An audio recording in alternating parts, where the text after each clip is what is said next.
Hello everyone, আজ থেকে 2 দিন আগে আমি একটা ভিডিও ছাড়ি যেখানে আমি একটা পুরান পুষ্করিণীর কাজ কমপ্লিট করে ভিডিওটা দিই। তো দেওয়ার পর আমার এক ভাই কমেন্টে এরকমটা করছে যে পুষ্করিণী কাটছো কিন্তু মাঝখানে মাটি রাইখা, এটা আবার কেমন ধরনের পুষ্করিণী কাটা, মানে উনি এই ধরনের কিছু বুঝাইতে চাইছে। তো অ্যাকচুয়ালি বিষয়টা খুলে বলি যে দেখেন, সব পুরান পুষ্করিণী কিন্তু একরকম না।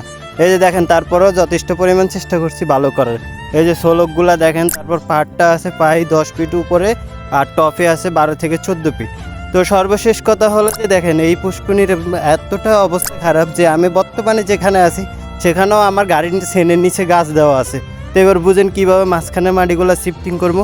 আর দ্বিতীয়ত কথা হলো যে আমাদের যে পাবলিকরা, তারা কিন্তু চায় না যে আমাদের মন মতন আমরা কাজ করি, তারা তাদের মন মতন করায়। আর দ্বিতীয়ত হলো, পুকুরে বিভিন্ন বাঘ থাকে, এর জায়গা থেকে মাটি নিতে দেয় না, এর জায়গা থেকে মাটি নিতে দেয় না।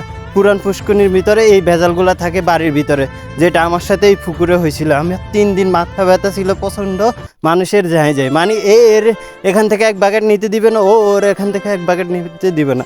তো কীভাবে কেমনে কি, যার কারণে যায় হয়েছে আলহামদুলিল্লাহ অনেক সুন্দর হয়েছে। তো সর্বশেষ কথা হলো যে সব পুষ্করিণীর কাজ সব রকম হয় না, একই রোটা হয় না। কারণ যেহেতু পুরান পুষ্করিণী, অনেক ধরনের রিস্কে থাকে। আমার গাড়ি অলরেডি রিক্সেই ছিল, অনেকবার ডাইভাও গেছে, বাট আলহামদুলিল্লাহ গাছ ছিল, উঠাইছি, কাজ করছি, এরকম।